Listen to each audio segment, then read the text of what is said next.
year. On that very same building and just down the hall, there exists a completely different world as far as radio stations go. WMMS, one of Cleveland's progressive rock stations. Starting at the corner of 9th and Euclid downtown, and he says to me, "This is Cleveland. This is my city." Get down, damn it!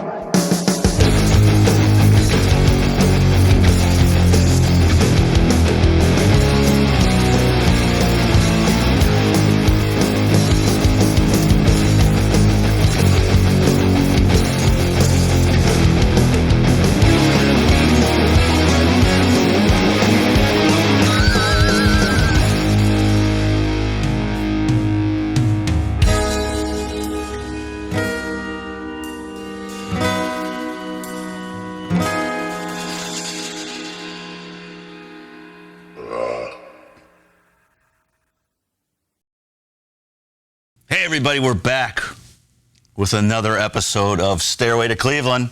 That's Keith. That's Scott. And we're here today in the beautiful Collinwood neighborhood with a legend, I don't know about Pete that. Gulyas. Yeah, hey. There he is. He owns Blue Arrow Records, as you could tell by the sign behind us. Welcome, guys. Yeah, Thanks my for favorite being here place with to us. be. Yes, this is amazing. It's probably the best record store Well, I could think of. no. Ever. No, it's great. We're frequent flyers here with many of our friends. Absolutely. So we're going to talk about Pete's history, how he got into this, the resurgence of vinyl, all the classic Cleveland record stores that we grew up with. Oh, there's plenty. There are plenty. And then we're going to go to battle one more time, boys. Tonight, It's going to be a good one. Tonight, we're battling over the Sabbath of the black variety. Yes. Ooh. Yes. Pete's favorite band, one of your favorite bands? Oh, yeah. It's you'll So, hear that. You'll you hear got the to pick history. it? Yep. You got to pick it, so we're each going to take our favorite Black Sabbath record and see who's got the best one. Well, you can't go wrong with them, period. So. Absolutely. They're all marvelous. They are. But let's first start off with Pete. Pete, thanks for being on the show. We really appreciate you having us in your awesome Well, thank store. you. Thank you, guys. We were supposed to do this Thursday, but Yeah. Father Nature got in the way. Yeah, Took a there's big a lot of dump snow. on us. The 3 feet of snow kind Yeah. of slowed us down. Yeah, But we're yeah. here today. Yes. Amen. Also, we got our buddy, our captain, almighty captain, Rick Pfluger, behind the... Hey, There he is. Glad to be here. welcome. He's here to welcome. fact And check we're us glad to have you. because we're going to need a lot of Because he fact makes checking. us look smart. He does. Somebody's got to. Let's talk about you, Pete. Let's start at the beginning. What made you decide to turn this into a living? What made me start it was my wife and I started, she did, Renaissance Parlor, which was on Coventry. It was a vintage clothing store on Coventry. And we closed that in, 2003. Just got priced out of there. And then Mark and Cindy from the Beachland, I'm pointing, they're down that way. Down that way. They invited us to help them open up This Way Out, the vintage shop in the basement. So we did that, and we were originally renting the back space. This whole building, there's 3 sections to it. We were renting in the back and using it for storage, and we really needed more retail on the street. The street was just kind of iffy at that point, and so I decided to bite the bullet, and I said, well, I could start selling records here. And that was probably 2009. Well, not probably. It was 2009 when we opened up. And at that point, my customers were primarily gray hairs like myself, gray beards. And the resurgence really wasn't there at that point. It was just right. people just, and it just took off from there. And now we have youngsters coming in all the time, and I'm always happy to see the young ones leave an armful of records like I grew up. Right. You know, Every walking time out of I've a been in store. here, there's always been young kids in here. Just today when we were shopping, there was a young girl in here. Okay, yeah. I was in her way. Yeah, well, of course. Dead feet. But anyway, so what Pete's referring to is Beachland Ballroom's right down the street here. We're in Collinwood, and it's one of the venues we talked about on our last episode, one of the classic rock venues in Cleveland. Yeah. So he started down there, moved down here.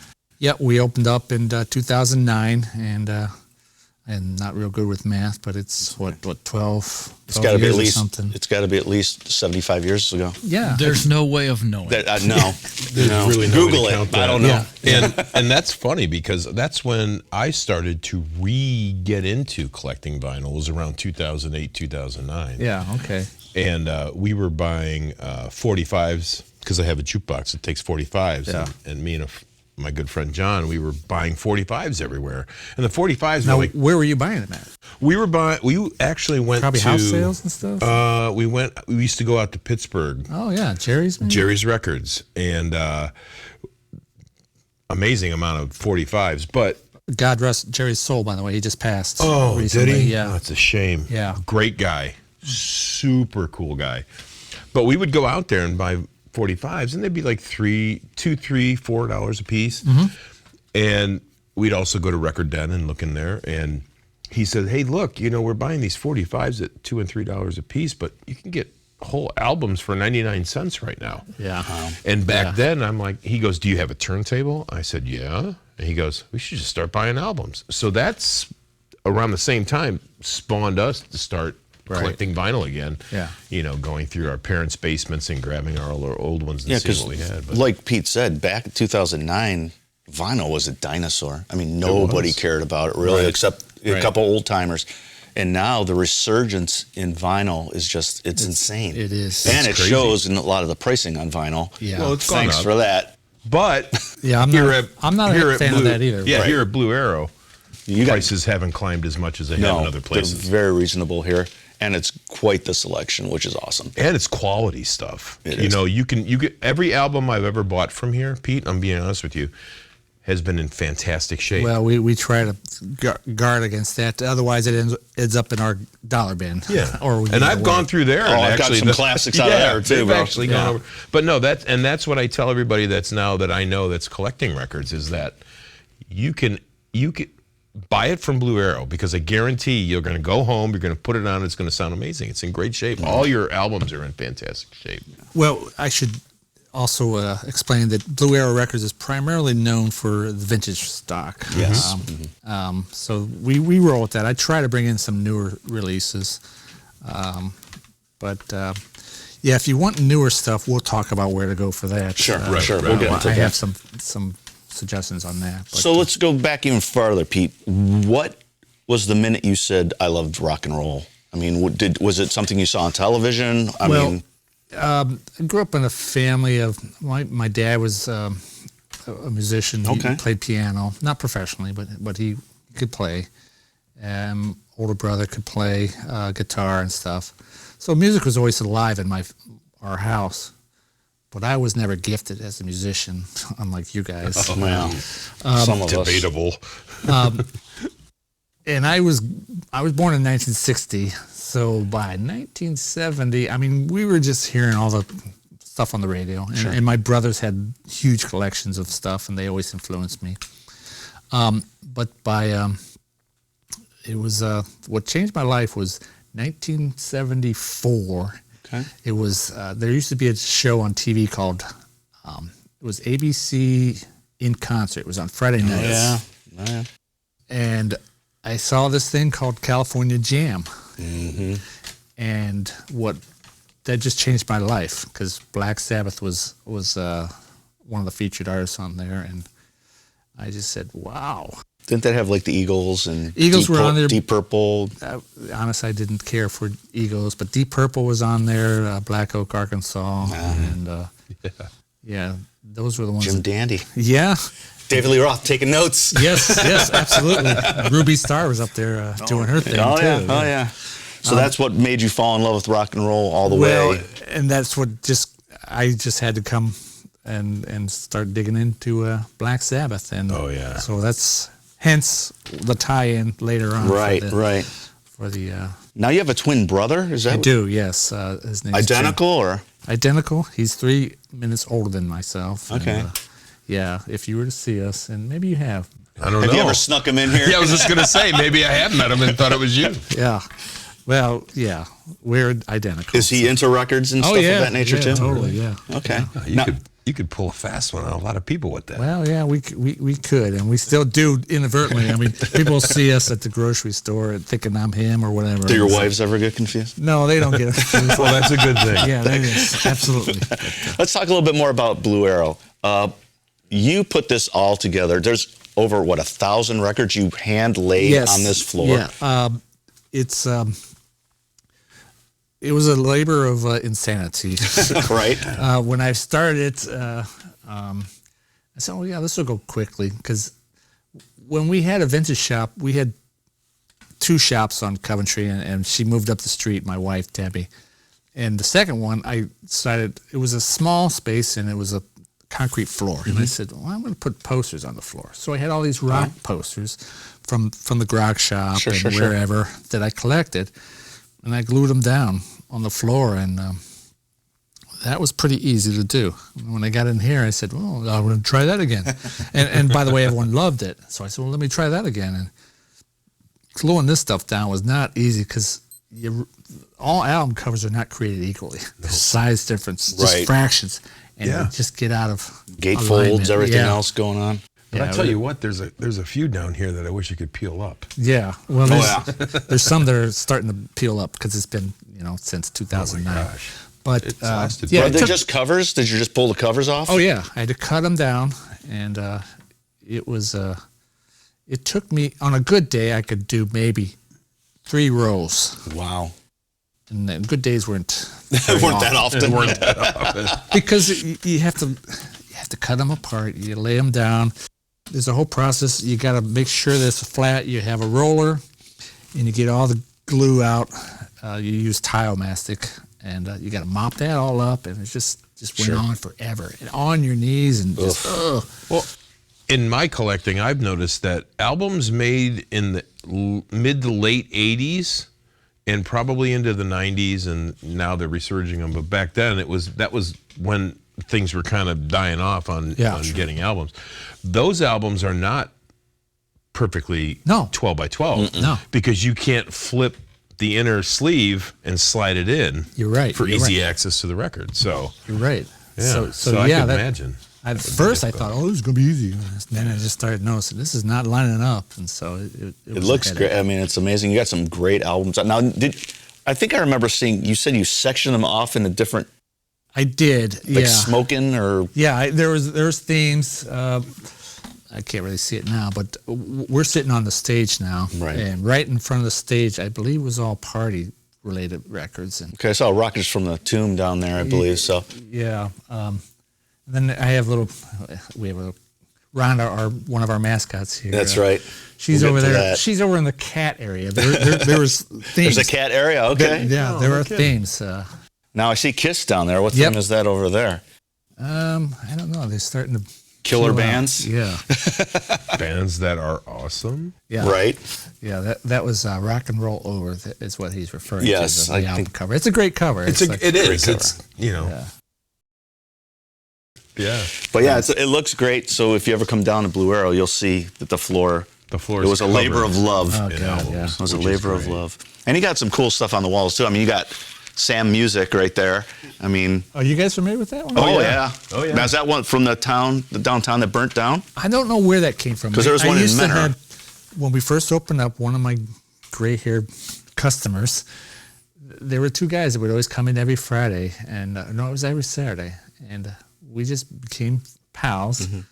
And one of the guys just said, "Hey, I have something for you." And they brought it in. They said, "We had it at our house, and it just didn't look right, and we just thought it would be great for you." And it's great. Yeah, it's a classic. I mean, the guy has subsequently passed away, and God rest his soul. But I always think of him when I see that. But yeah, it's a fun item. And then behind us we have Jake Kelly mural. That's amazing. Jake Kelly was known doing all the melt murals, and that one we had him do was 2014. We used to participate in Record Store Day, and we don't do that anymore. Sure. For a long story I don't want to get into right now, but that was revealed on that day, and that was a fun day. So, That's awesome. Yeah. Now, do you know the girl in the picture? Is that No, somebody Jake- you know? Jake- Or maybe Jake knows? No, Jake just came up with that, and you'll notice here, all these are Land of a Thousand Dances. Yeah. It's one of Jake's favorite, but all these records on here is the same song. song, I don't different see the artists. Jay Giles version, Yeah, but that's okay. but he's Jake, a, it's awesome. he's That a is great awesome. great artist. Yeah, you can And we're tell. on You at can the tell head. his style for sure. If you And ever the been to a colors are- melt, I mean, the way he put the colors together is awesome too. yeah, it's beautiful. And Big in then the Jake also, we're looking up, and luckily it's sun shining right now. Right. But that's Jake's window mural on there Oh, too. that's awesome. It's a positive spin is always in. That's true. Yeah, and it looks lovely now. Just sunlight coming in. So. Now this location, it's in Collinwood. We're literally like a building away from where Danny Green's home blew up, Yep. or his club blew up. So I mean, It was his home. Yeah. was it okay? Yeah. So have you ever seen Kill the Irishman or anything like that? I mean, a lot of the Cleveland Mafia scene happened literally 2 doors down from here. Well, the actual real life scenes happened. Right, not the movie. That movie was filmed in Detroit. In Detroit Oh. for some reason. But anyways, yeah. Yeah, so this area has a lot of history, and again, Beachland right down the street. Right. So I know you've had a lot of celebrity musicians come in here and We shop. have. Yep, we have. I mean, I've seen Sebastian Bach. Yeah, I've seen he was here. Chris Robinson. Chris Robinson from Black Crowes has been here. Glenn Burke did something here, didn't he? Oh, Klemberg. Klemberg, yeah, I'm sorry. Yeah. He did a live set here with some other musicians called Takeaways. Cool. Right on the stage. Yep. right? Yep. Right on the So, I stage. mean, it's cool when people are right down the street and they know to come down here and get their records. Absolutely. Right now we're still on limited hours because of the winter and the COVID shit. Right, So, yeah. yeah. It's right now we're just on the weekends, Friday, Saturday, and Sunday, 12 to 4.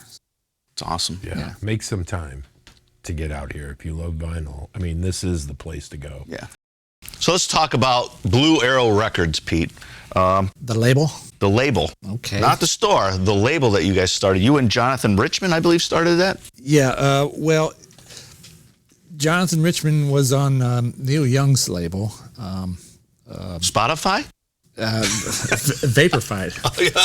Vapor Records. This is Jonathan Richman from the Modern Lovers? Yes. Very nice. Yes. We've known Jonathan.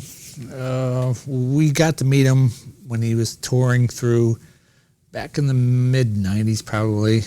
And he would always play at the Grog Shop. And at that point, my wife's vintage shop was on Coventry. And he stopped in one day and we just became friends. And every year he'd come through and, hey guys, let's go get some pie or whatever. Come to the show and go to dinner. And anyways, he was on Neil Young's label, Vapor Records.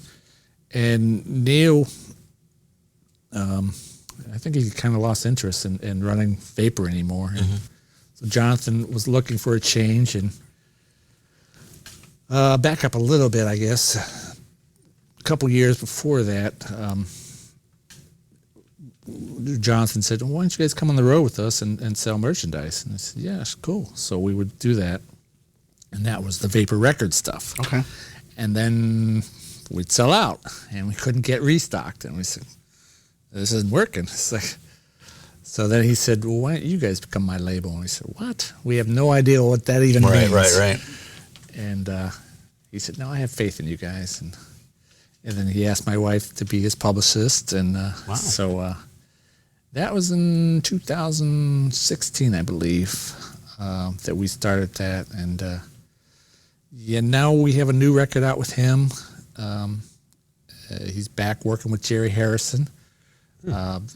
Jerry Harrison was an original Modern Lovers who then went on to Talking Heads. But they're back working together and they're having a good time working together. And label stuff is not easy. And this time, in this day and age, it's like you trying to put out, any musician trying to put out stuff. I mean, there's so much competition now, and it's like, I don't know how people do it. But one of the issues is going to the pressing plant and getting these records made, and they're so backed up now. Really? Yeah, you're probably booked out a year in advance. So I always think these days it's like, speaking of young, can you imagine, after May 4th happened and the students got killed there, can you imagine, we got this burning song on this issue. Cool. But guess what? You're going to have to wait a year to get that record out to the people. Right, right. Wow. So that's crazy. Yeah. Is it just a backlog of work, or is it the whole? Well, there's the not whole that. Vinyl There's a vinyl resurgence. Everybody wants their stuff on vinyl. Yeah, I mean, there's the independents. They're trying to do that, but then I get pissed off when you get gummed up with the record store day shit, because a lot of times it is shit. Right. Let's repress. I'm looking out in the racks there. Let's repress that Jeff Beck live. Really? I've got hundreds 500 back of them there. in back, yeah. And you're going to gum up the presses, repressing that. It's like, Right. no need for that. Yeah. So, Especially when you got that much of a backlog of new absolutely product that's waiting to hit the shelves, and they can't. No, yeah, it's aggravating. Anyway, so yeah, that's my pet peeve on that, and it's. So is it actual? I mean, does the records come out with Blue Arrow Records on the label? It's actually. Yep. That's great. That's really cool. That's awesome. And the new record that Jonathan just did, it's backed up. We can't get it pressed until June, hopefully. Wow. So we have. For the record, we're filming this in February. Yeah, and there's we've had CDs manufactured, and so we're a lot of orders for those. So we're sending those out every day, and then that's keeping us busy. Let's talk about one of your pet projects, literally the Alley Cat project that you. Waterloo Alley Cat. The water. Thank you for bringing that up. Yeah, it's the Waterloo Alley Cat project. It's actually my wife started it because when we came down here again, the neighborhood was pretty iffy at that point, and there were stray and abandoned cats living in our parking lot, and young kittens. And my wife said, "I can't come down here if this is what we're going to see every day," and there would be dead cats on the sidewalk. Oof. And it's like, that's not good for business. And Right. anyway, so she started getting the cats trapped, spayed, and neutered, or neutered. You can't do both. Right. But that was 12 years ago, and she maintains. We feed them there's still some strays out back that we have. They got some protected. houses or stuff back there for them? We have shelters for them, and she feeds them twice a day and looks after them and gets some medical attention. You've got some celebrity cats in here even. I mean, we see Freeway all the time. Freeway. We got Rhonda today walking around, checking us out. Yeah. Rhonda's awesome. I'm sure they'll be in the filming before too long. Yeah, so anytime you come on down to Blue Arrow, you always see that. And they're always taking donations for this project to help these cats. So make sure you come down. It's a great thing that you guys do for these animals. Thank you. And you'll notice the cats are always on their swag here. Oh, yeah. So always looking for that. Now, I'm sorry. it's okay. You overstepped your bounds a little bit, but we'll let I usually just sit here and be quiet, so I thought I'd add something. Well, now you know better. Let's move on. Well, since the topic is about record stores, can we talk about where I used to go? Absolutely. Let's start with that. Let's get in on it. Let's go. Let's talk about all the classic record stores in the Cleveland or Hiram. Well, not Hiram, but Northeast Ohio. I grew up in Hiram, which is a small college town about, 50 minutes away from here. Yeah.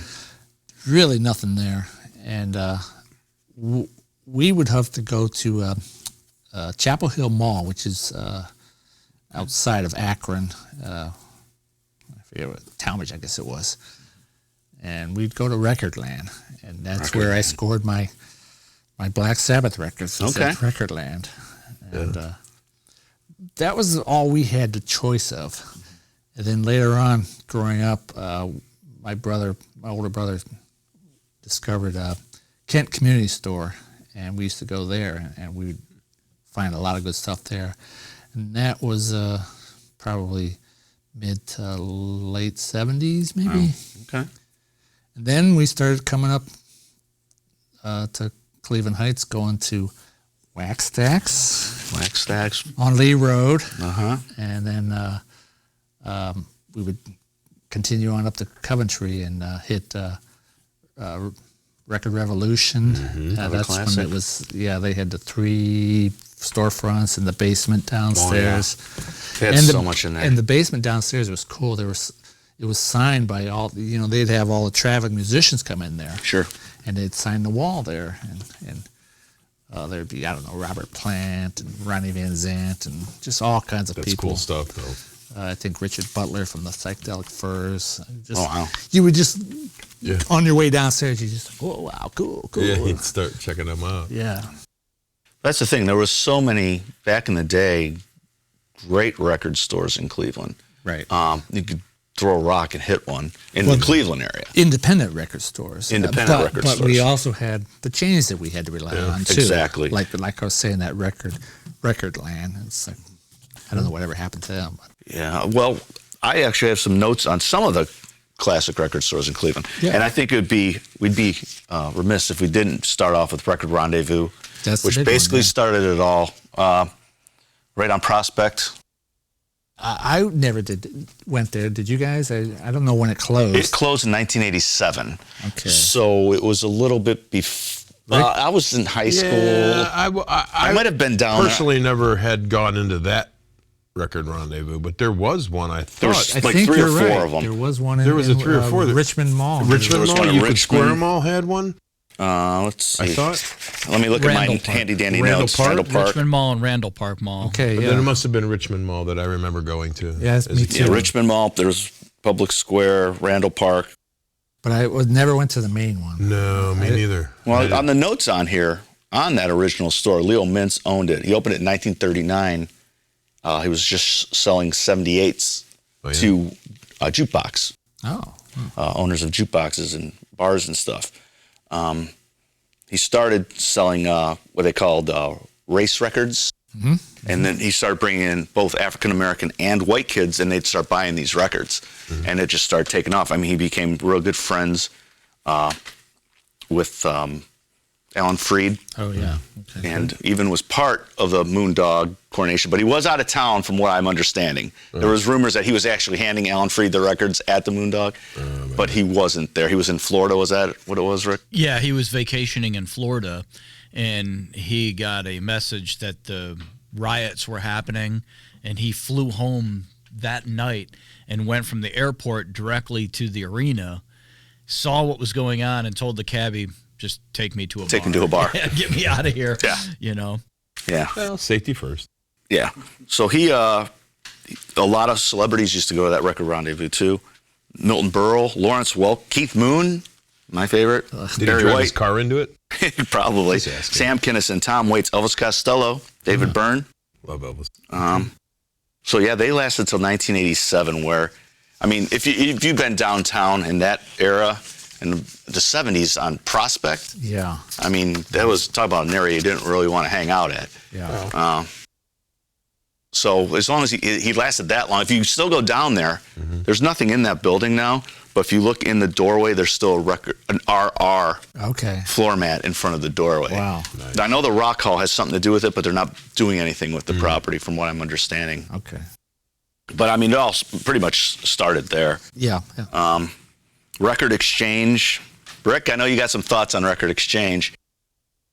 Well, the original one on Coventry was a great store, Right. years ago. Yeah, I used to go there. And then they franchised out and became the Exchange, and it's Right. It's Now more it's- about Well, there was one in Willoughby as well. Right. And I used to go into that one quite a bit. I bought a lot of stuff out of that place. But But then it turned they into they the became Exchange. more like video Games and Yeah. tchotchkes and things of that nature. Right. Yeah. But they still Whatever- have some records in Whatever there. pays the bills. Yeah, Right. you can still get some good stuff in there. I think the pricing's a little skewed, but yeah, you can still get Yeah, some they're a good little stuff in steep.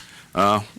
Wax Stacks. Pete we mentioned we Wax loved Stacks. Wax Stacks. It was that's when There was I, actually 2 of those You're right. Yeah, I only went to the one on in Lee Cleveland Road, Heights.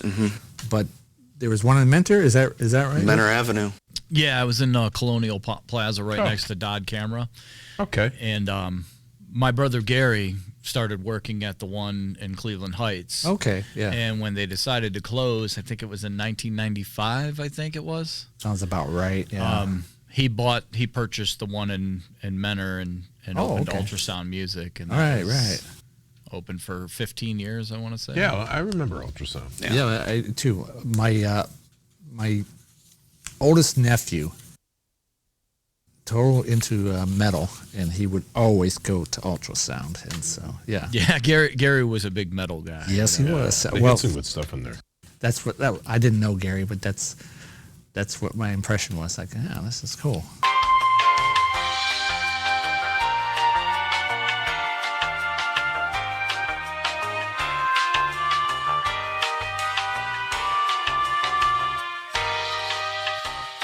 Chris's Warped Records in Lakewood. That was a great It's one. another yeah. great store, no longer around.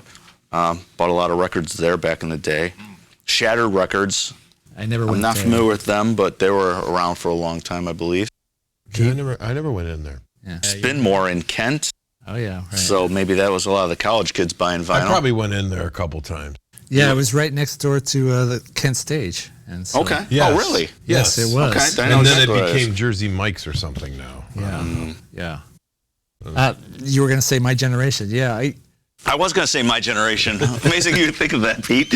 Well, he can see your I can notes. see your because notes here too. Apparently, they're a billboard for you. So No, go I was ahead. just going to say I discovered them in, I don't know, 2000 something, and I fell in love with that place. It was cool. It was like they had a lot of options there, a lot of selections. It might have been slanted when I was there, probably more CDs, because that was probably the CD era. Yeah. But I liked that place, and I was sad when that one closed. Yeah. It was named after a great song. There you go. Platypus. I remember Platypus. I remember seeing the sign. Opened in 1984 as Dr. Records. Name change in 1988.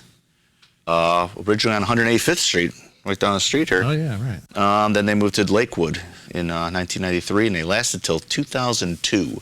So that sounds about right. Platypus, I believe, was originally opened by Jim Jones, formerly of Pure Ubu and all those other great bands. I thought you meant the. You are correct. Okay. I thought you meant the cult leader. Wrong, Jim Jones. Wrong, Jim Jones. I learned that a lot of these record stores were opened by people in bands. Musicians. Musicians, yeah. Right. Yeah. Or there was connections. They worked there. A lot of them worked. Yeah. Yeah, there's a lot on here. But what about? I mean, as my childhood, there's a couple stores that came to mind right away. Yeah. The first and foremost, it was a chain, but Peaches. Oh yeah, of course. I forgot Peaches about was Peaches, like the record store worked for me. there. Oh, did you really? Yeah, I did. I'm sorry, I didn't mean to interrupt you. No, Scott, no, please. But I did work at Peaches, and then it turned into Coconuts, and then Right. Which Peaches? the one out in Mayfield. Okay. Yeah. There was one they opened in Mentor, which is where Panera Bread is now, but there was one right there on the corner in that shopping center where Melt is at 306 and 20. And that's where they hired me, but then they shipped me out to Mayfield and worked there for, I don't know, 3-4 years. What era was that? This would have been 89. Wow. That's right when they're being taken over by Coconuts then. Yeah, that's when they had to change the name to Coconuts. Yeah, because I used to go to the one on Vine Street in Willowick, and that one was huge. That one actually, if the legend is correct, which I think it is from people I've talked to, Van Halen showed up at that one. They were in a carriage and showed up at that Peaches and did a signing. They used to get a lot of signings there. I have a friend who I actually said you guys should interview this guy. Mm-hmm. He used to work, what do you call it, A&R, with Warner Brothers, and he was in charge of that. Really? Yeah, and there's pictures of him with them. And hi, Larry. We're talking about Larry Bowl. Hi, Larry. Hello, Larry. And Great TV I suggested that these guys interview Larry, so I'm looking forward to that event. It'll happen. No, he's got stories. He has lots of stories. I mean, that literally happened like weeks before I moved to the area. So I heard about it, and I was like, well, maybe it happened. That was Van Halen 2. Yeah, I believe it was. Okay. That's what they were there for. So, And the other one, I mean, a couple of them. I mean, there was the Chains. Camelot always comes to mind. okay, yeah. I mean, when they first started, it was all like Arthurian based and, castles and stuff. And then they slowly turned into like almost this multimedia. You'd stand in lights and it would play the song. And then they eventually got bought out. It seems like a lot of the chains all got bought up by FYE. FYE, I was going to say. I'm pretty sure FYE bought them. Yeah, FYE bought a lot of the things. I think they bought Coconuts as well. are they even still standing? Other than the Rock Hall, maybe? Are they at the Rock Hall and that's it?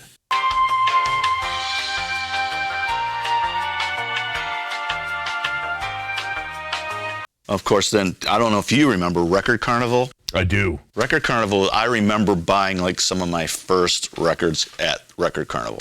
I remember when this was on display at Record Carnival when it came out. The Really? God's first album, yeah. It was a Kiss lookalike contest at Record Carnival in the Menor Mall. So the mecca for us as kids was Record Den Oh, yeah. at Newberry's at the Great Lakes Mall. Now, I know this is a very specified thing for a lot of East Side kids, Yeah. but the record store had everything. It had bootlegs, it had cutouts, it had Lots of imports. lots of imports, buttons, posters. And you could buy Chinese throwing stars Yeah, from an Asian lady. from an Asian lady right over on the other side. And they had a monkey. And they did have a monkey. It was crazy. Was it in a cage or? It was. It was, but we always, go over That there. monkey actually started off at the Buster Brown shoe shop. Are you sure? I'm positive. And they moved him down there when they closed Buster Brown. Wonder if he For got the free record, shoes.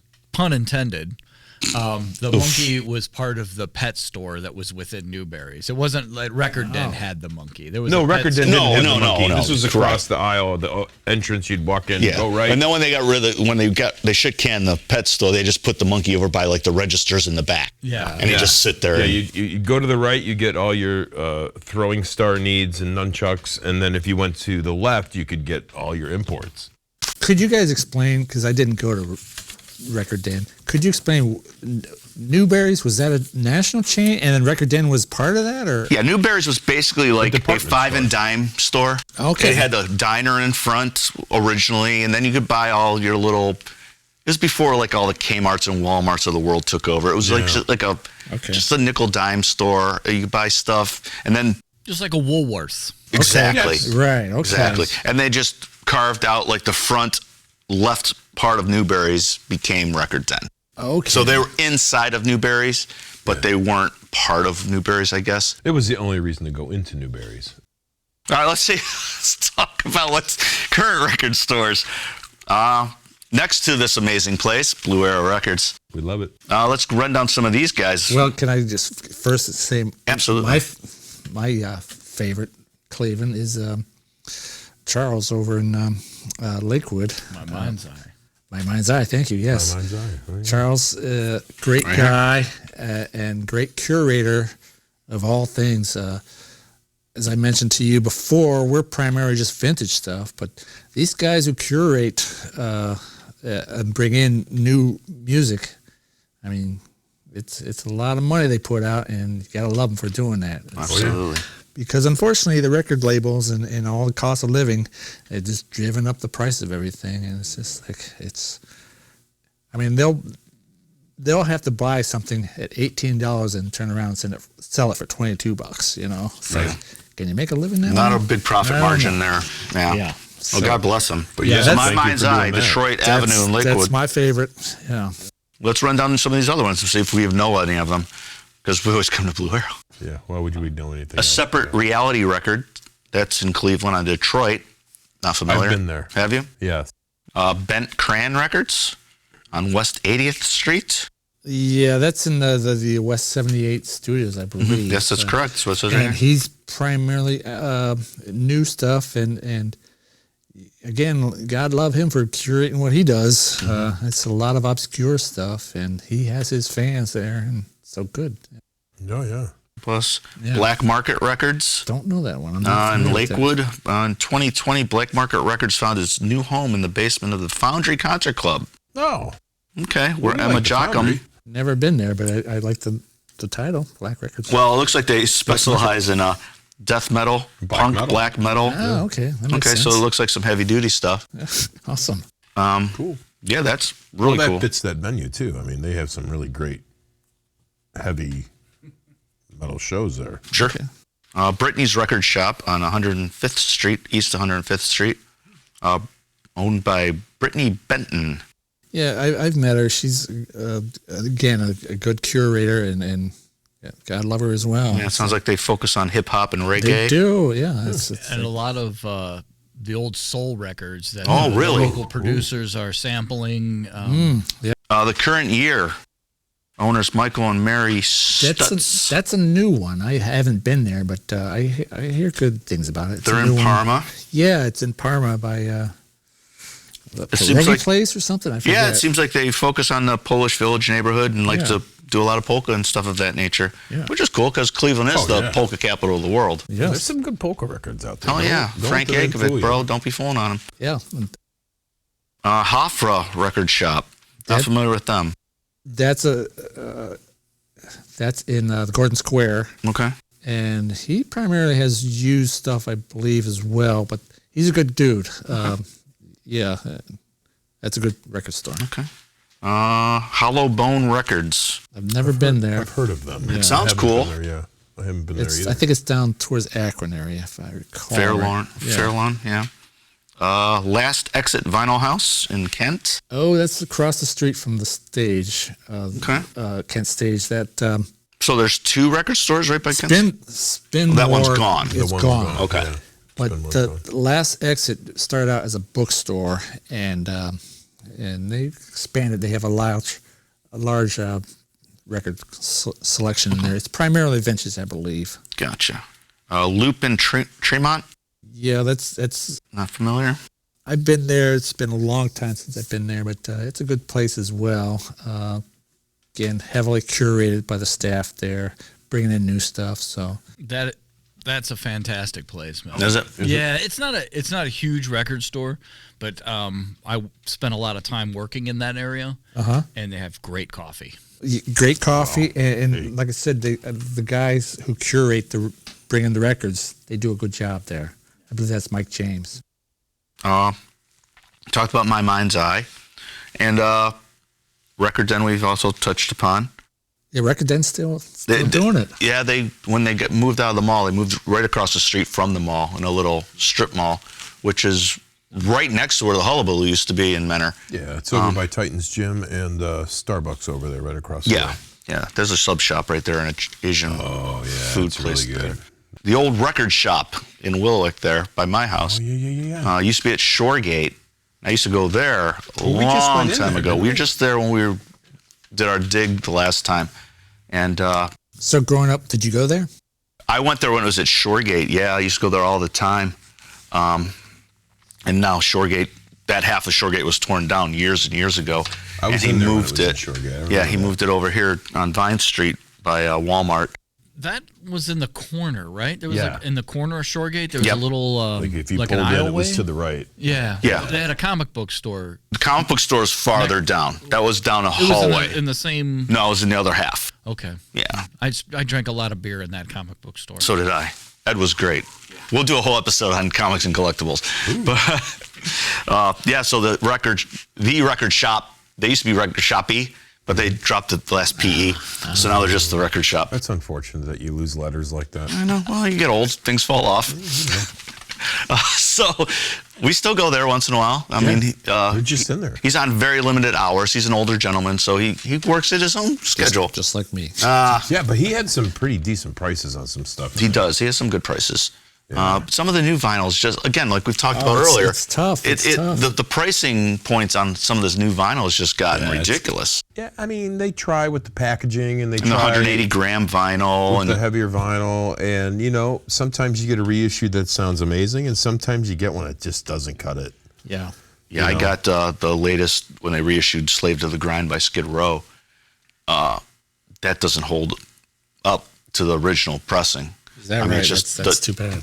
That's unfortunate. The balls of that whole album, just that and mid-grunge sound is just I just buried. picked up their first self-titled album on a reissue, and I can't remember what label it's on, but it was transparent purple vinyl, and it sounds amazing. So You just never know. Yeah, they like to pull out all the tricks now. I mean, with the colored vinyl and the limited runs and record store day, and Yeah, you know, if you don't get it that day, you're never going to get it unless you Right. want to pay $150. And But that's the thing that drives me nuts too. Yeah. As a record slinger, is the flippers. And, Right, that and there's whole a flipper ton of them. market is just like, it just ruins it for. It does. It ruins it, and they drive up the demand, and they drive up the price, And then they run away from. It's like, I had my fun. I made my money. Yeah. F you guys. They're not in it for the. They're not. Not for the just in it passion. money. They're just No, in it to that's, make a quick that's what I'm buck. talking about. When I was a kid, and this is why I love seeing kids today. I mean, we had stacks of records going out. It's like, Right. I want to see people with stacks, not just one. right. That's all I can afford. Yeah, blew it all on one record. Yeah. Well, that's a lot of the record stores that we grew up with and are still around today. Yep. But of course, Blue Arrow is always going to be our favorite. It is. And Pete, if you don't mind, I would like to ask a question to Pete. Sure. Pete, where do you find all these albums? Well, I used to have to go out to house sales and etc. Swap shops. Yep. And now people just bring them in, and that's fine with me. Or they'll call me, and I'll go to their place or whatever. Yeah, I don't have to dig for it anymore. It just comes to me now. When you first started, where did you get the bulk of the records to how did open you- a store? Yeah, I mean, that's a lot of records. Well, I would just have to go out digging for them. Estate sales and things? Yeah, And then you just waited until you had enough, where you felt you had enough inventory to open a store. yeah, and then I So your wife's like, get all these damn records out of the house. seriously, yeah. I mean, I used to just love collecting that stuff, just for the covers, and some of that stuff ended up on the floor. That cheesy, that No, some easy of, listening, cheesecake Yeah. covers. They ended up on the floor. And, yeah, some of that yacht rock stuff. yeah. It's just I just So it always just loved- built over time. Yeah. But now it comes in the door, luckily, and I don't Do you have- do purchasing from people off the street still? I do, but it's gotta be. Yeah, I mean, they'll Worth bring your in- time? Not worth my time, but they bring in garbage. It's like, hey, just put it on the tree lawn. And by that I mean albums that are just hit. I mean, you could just tell there's mold on it, and it's just like, I can't sell this. Right, right. Just No, take you this have out a- of here. You have a reputation for quality albums, Pete. Try to, yeah. And I do have some consigners who will bring in stuff, put on consignment, and that helps the bulk too. Sure. Keep it up. Sure. Yeah, when I was first opened up, I mean, you guys saw the back room. Oh, yeah. That it didn't have that then. I mean, that's all back stock, but still, it's just like probably had, those bins out there were probably half full. Okay. But over the years, it's just That's awesome. exploded. Yeah. Well, it's become quite the thing you've got here, my friend. We're very glad to be here with you. One of my favorite places. Thanks for talking with us. Thank you. Thank you. So now it's time, boys. Oh, It's time to throw down. looking forward to this. Are you ready? There's some tie-ins, yes. All right, we're gonna battle Awesome. coming up next. Right, Rick? Yeah, man, whatever. Let's battle.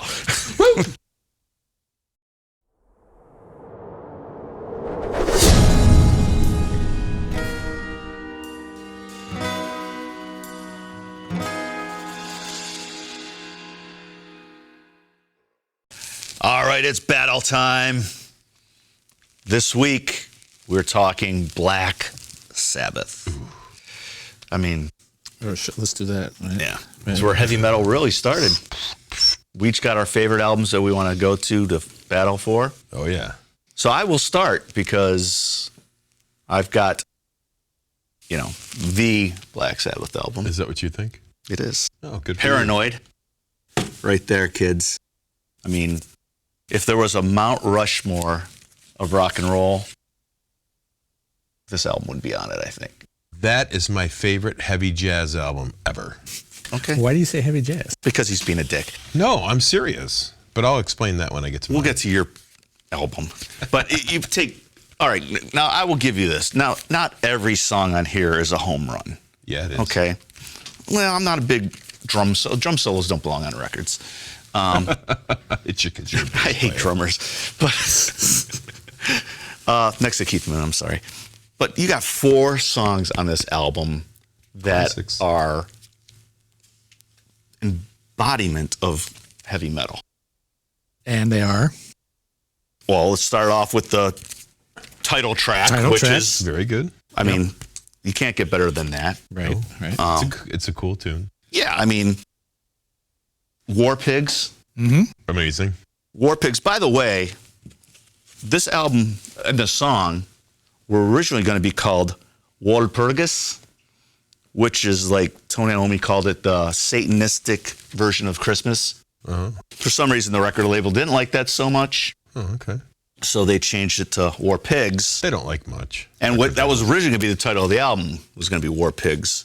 Hence the silly guy with the sword. I never got that cover. Yeah. Yeah. So they were originally going to call it War Pigs, but the record label wanted to call it after the lead single, so they changed it to Paranoid. So, okay, so we got Paranoid, War Pigs, Fairies Wear Boots. That's a good one. Yeah. And, of course, Iron Man. Very cool. I mean, 4 songs that rock and roll would not be around if they weren't there. I can't argue that. Right. So, I mean, this is my pick. Solid pick. It's a solid pick. It's their second album, I believe. Yes. Released in 1970, of September of 1970. It was the only Black Sabbath song, Paranoid, to reach the top 20 in England. That's unfortunate. They have so many. So they had a better hit songs. in England. Yeah, well, So that's good. my choice, is Paranoid. Well, you can't go wrong with it, Scott. I have to agree with you. It is an excellent album. I agree with you, and it's one of my gateways. But can we, like I said, that cover always just bugged the shit out of me. It's about the music. That would have been a better That would have been cover. a way Absolutely. better I cover. love that inside. And it's right on the floor over there. It I is. stepped on it. It When is.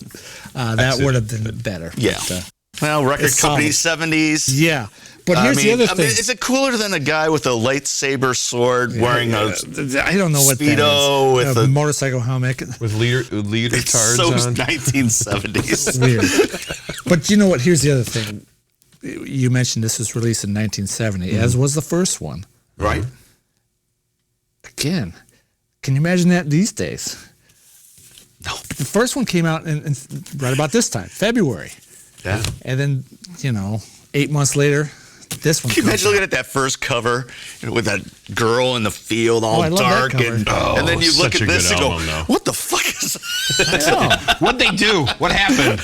But it's a great That man's album. wearing Let's not talk about the leotards. cover. The cover doesn't matter. The songs do, and that's why that's my choice. Paranoid. And It's a Pete solid. might know this as well because he's a guru of vinyl, but the European version had Evil Woman on it. Right. Okay. No, of the first album. The Oh, I'm first sorry. album. You're right. Of the first album. Yes. But, I mean, look what else is on here, Scott, and I'm going to Go reach ahead. across the table. You have Planet Caravan is That's on a here. good one. Great. Electric Funeral, Hand of Doom, and Rat Salad. There's no bad songs on this album. Scott said the drum solo, and I agree with him. Right. The dreaded drum solo. I love it. Yeah. And it's called rat salad. I mean, who eats rat salad? Yeah. Well, people who like rats. All right. Pete, who are you representing? Rhonda would eat a rat salad. That's true. All right. Well, What album from Black Sabbath catalog are you representing? Well, here's the tie-in again. Sabbath, Bloody Sabbath. Can't go wrong. Killer. Again, that was the album they were promoting. They had just released, I think it was just released when they were at California Jam. Okay. And California Jam, they did. And I love this cover. That's a great It is cover. a really cool cover. And the back cover is cool too. But California Jam, when they were on that ABC TV thing, they did 3 songs. They came out with, started with War Pigs, Scott's War pick. Burgers? And then they did Killing Yourself to Live, Cool, too. Great song. which is the good. second track on side 2. That was the first track on And- side. That's what I meant. Yes, sorry. And then they finished with Paranoid. Those 3 tracks, killer stuff. So And 2 it- of the songs were on this album. Absolutely, and it all hooked me. But I went for this one. This album, I mean, I bought this album too and love it. But this album is just fresher to me. It's well, pardon me, as a non-musician, but just the musicianship on this is just amazing. Sure. And the sound quality, It's a great album. it just perked up. It just really came to life for me on this one. And Now, did you buy that before this one, you said? or at the same time? I bought this one first. Okay. Because if you were at the record store and didn't know much about Black Sabbath and you saw that cover and this cover, Yeah. you'd buy that album. Jumping at that Yeah. one. Yeah. Exactly. Speaking of album covers, so this is my original from 1974, and then years later I was estate sailing, and I came across this one, which is a UK version. Same covers, but gatefold. Wow. And they got a cool picture in the inside, and it's like, wow, why didn't they have this? So it's just complete on the package. I just dig it. So, It's great. And even that opening riff from the title track is just so good. That song is just... And if I'm not mistaken, that was the song and the riff because they were going through a writing block at some point. Right. They had just come off the Volume 4 tour, which is my Right. favorite Ozzy album with Black Sabbath. And they were in a haunted castle. Okay, yeah. And they couldn't find inspiration. There's a lot of drugs going around, but he came up with... Imagine that. Tony Iommi came up with the Sabbath Bloody Sabbath riff, and that sparked that whole entire album. I mean, it's such a good album. Yeah.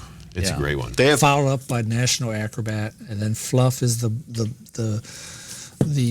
instrumental. Yeah. Good stuff, man. Sabracadabra. Again. Killing Yourself to Live's great one. Who Are You? That was I believe that was an Ozzy song, and he bought a Moog. Yeah, and he was just was fooling around with it, and decided to come up with a song, and I think that's what Who Are You? That was. And then here's stuff, man. I mean, those are the ones that, and here's Rhonda's pick too. Rhonda likes it. And then later on, when I first got it, those first two songs were the killer ones, right? But then later on, Looking for Today and Spiral Architect, those just really become fresh for me. It's just like, wow, these are pretty awesome. Yeah, looking back on that stuff. And that's an album you can probably put on any time of day, any day, and just enjoy it. Yeah. Yeah, see, that's... Yeah. See, my notes on this says that Ozzy said that album was the beginning of the end of the band because of all the mental and drugs. Yeah. Well, they were also... The next album, which is another one of my favorites, Sabotage, they'd gone through shit with their management. And that one was just an angry album, and it's really just a big FU to the management that they were going through, and that's another one of my favorites. But I could see what I was saying. It was like, I mean, the good times were coming to an end there. And this is the first time it says here that this was the first time in their career that they really started getting favorable reviews from critics for their music, But we all know that critics are full of crap. Yeah, absolutely. So, my man, what do you got for us? Keith, what are you bringing to the table, my here friend? Here we go. Here's where I'm going to get kicked in the nuts by all you Ozzy fans. Formative years for me with heavy music like this, because I was just getting off the Kiss train, 80, 81, 82. Those 3 years for me personally were the big rock resurgence for me, that I was listening to things other than Kiss. My brother, older than me, Tim, would have this stuff. He had the better stereo, so all his music was always louder in the house than mine. And this album right here, Mob Rules. Now, this is my favorite Black Sabbath album, and I know it's Ronnie James Dio, who is amazing. Is this the first Dio one? Second. This was the second one. Heaven and Hell. I got into Heaven and Hell first, and I really enjoyed that, and because I didn't even know who Black Sabbath was at this point. I'm 11 years old, and I'm a Kiss freak for 8 years, but it was that whole era, 80, 81, 82, where I was introduced to Van Halen, I was introduced to AC/DC, I was introduced to Black Sabbath, but this one I was actually anticipating, because I had heard Heaven and Hell. My brother's like, hey, there's a new Black Sabbath album coming out. And we convinced our parents to take us to go see the Heavy Metal movie, which was a cartoon. Very awkward as a 11-year-old going to see that naked cartoons going with on. your mom sitting next to you. But anyway, the version of the title track in that movie, that whole scene in that movie was just killer for me. And so when the album came out, my brother had it. I tried borrowing it. He wouldn't let me. I thought, the cover was. It's interesting. It doesn't. It's weird. It's interesting. It's interestingly cool. That just looks angry. Like it looks like there's a problem going on. That doesn't look angry. I'd be angry if I was wearing that. This looks angry. Yeah. But anyway, Why are you yelling? so this was basically the era of my introduction to Black Sabbath, and I had then at that point decided, well, okay, I listened to these two albums, Heaven and Hell and Mob Rules, and I'm like, I got to hear the rest of this stuff. And so my brother would slowly, you can borrow it, but don't break it type stuff, and he would let me listen to all this stuff. And what I thought from those first 5 albums, and then Sabotage, of course, being the 6th one, Technical Ecstasy, huge fan of. I still love it. I love Never Say Die. But I always thought Black Sabbath was just like a heavy jazz band because of Bill Ward's drumming. Bill Ward didn't drum on that album. No, he didn't. On this one, he didn't? That's Vinny He Appice. did not. This is Vinny Appice did this one, and it's just, this was the heavier for So it's me. Carmen Appice and Vinny Appice? No, it's Carmen Appice as well. But anyway, we can argue, we could fact check that. It doesn't matter.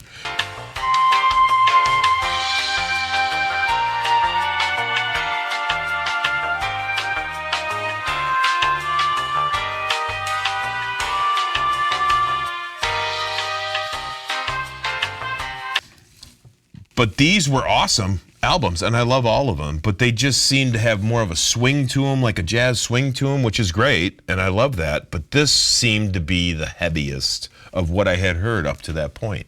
And, you've got Falling Off the Edge of the World, Voodoo, Mob Rules. First track, Turn Up the Night.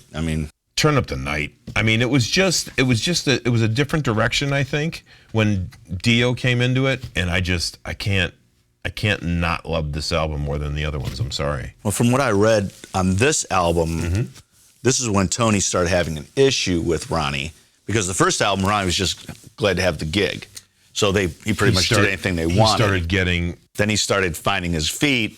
And he got a record contract. Warner Brothers offered him a record contract to do a solo thing, and I think all the guys in the band at this point were just, it was him and Geezer basically, but they were kind of upset with him wanting to leave and do his own thing. But I tell you what, this is, to Van Halen's Fair Warning, this is Black Sabbath's Mob Rules. That Fair Warning's my favorite album. It was recorded in anger, and I think this one probably was some things going on, so they recorded in anger, but I think that's what brings out a lot of good music in these bands, and I think this one absolutely and granted, it's a great Ronnie James Dio album.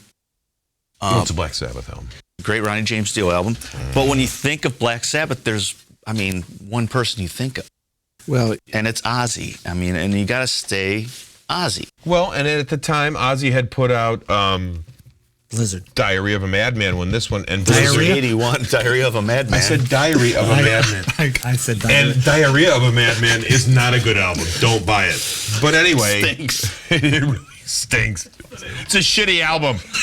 But anyway, no, but seriously, Blizzard of Oz had came out against Heaven and Hell. It was kind of like the whole David Lee Roth Van Halen thing. Ozzy put out 2 great albums, and they put these 2 albums out, and I loved all 4 of the albums. But this for Black Sabbath, I get it. But this is what I first heard.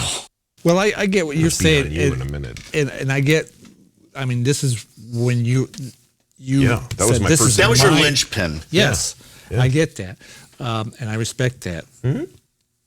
Here's the thing for me, and you can tell me I'm full of shit, Pete. I can take it. No, you are not. I'm an Ozzy snob. No, he's full of shit. No. I'm the one that's full of shit. I'm an Ozzy snob. No, but that's fine. I love Deep Purple and Into Rainbow. Dug them both. But for some reason, just Dio and Sabbath just never worked for me. It's just I get it. It's not for everyone. Well, it's not that. It's just I've got some age on you. And Oh, yeah, you do. Yeah. I'm just kidding. I'm just kidding. I'm just kidding, buddy. Shots fired by Keith. Well, he's attacking. No, he's Yeah, not. yeah, He's yeah. not. He's not attacking me. This is all good. No, Go ahead, Pete. So I love you to death. I dig your argument, and I'm gonna explore that some we more. respect So, your terrible argument.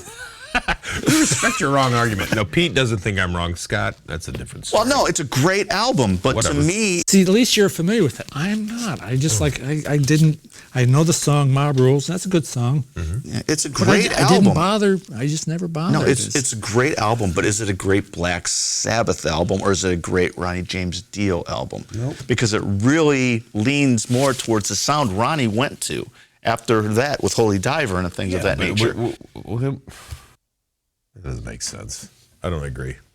Well, that's why you're I don't here. agree with your argument. Does I totally Tony, respect. Does Tony come out on this one strong? I think so. I think the guitar Tony's tone's great. ridiculous. Tony's great in everything.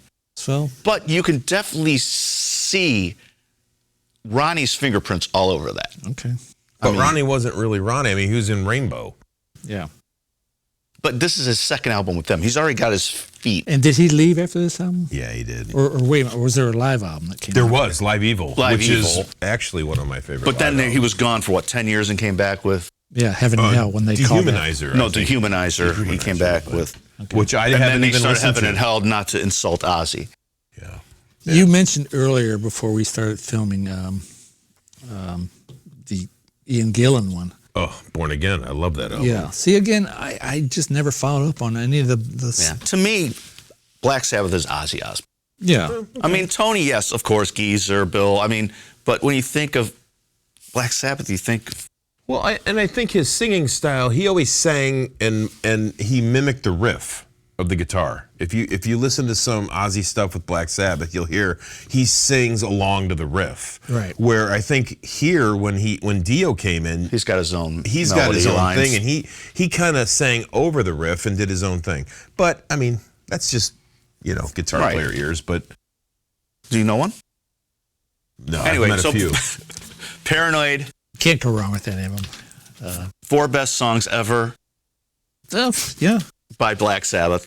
Yeah. I mean, there's really no comparison. I mean, 4 staple songs It's of okay heavy to metal. admit you're If you're wrong. looking for freshness, I mean, here's the thing about this one. NCX is going to play the shit out of this one. Yeah, you'll hear This it. one's going to be fresh to you. Yeah, this one's gonna That's kick a your valid point. And this one's going to be super fresh to you. 'Cause and nobody to me, plays it. Well, because we were ignorant to it. And now because of Keith's It's a argument, great album. I can't say it's not a great album. It's a we're gonna great check it album. out. It's cool. It's a great album. So that's it. I mean, this is it. I mean, let us know what you think, Yeah. folks. Comment below. And I'll take the kicks to the nuts. It's not like I hate Ozzy. I don't. But it's just, I don't know, for Black Sabbath, for me, this, like I Fair had enough, mentioned, this was my introduction, and I haven't. That's what it's all I love about. it the best. Yeah. Yeah, it's nostalgia. It really is. I mean, but that's it. I mean, let us know what you think. We want to thank Pete for being here with us tonight. Cheers, It's been a dudes. great time. Thank you for having Pete, us you in have your a- store. And you have an amazing store. Get down here to Blue Arrow Records, check it out, buy yourself some vinyl at good prices, good quality, and you're always going to find something you want. You guys. It was a great time. Thank We you, want guys. to thank you guys for coming? Yeah. Well, being here, watching us on the interwebs. There you go. Yeah. So it was a good time. That's Keith. That's Scott. That's And Pete. that's Pete. Why are you yelling? Why are you mad? I'm not mad. That's You Pete. sound like you're mad. You're always mad. And that's Rick behind the camera. Rick. Hey, Rick, what's your favorite Black Sabbath album? Do you have one? Mob Rules. Really? Wow. Good night, ladies and gentlemen. We're out. Can we hear your explanation? No, we're done. We don't want his explanation.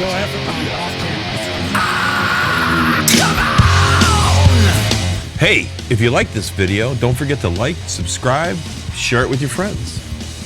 And don't forget to follow us on YouTube, Facebook, Instagram, and Twitter. Show us We're your everywhere. tweets. Ooh.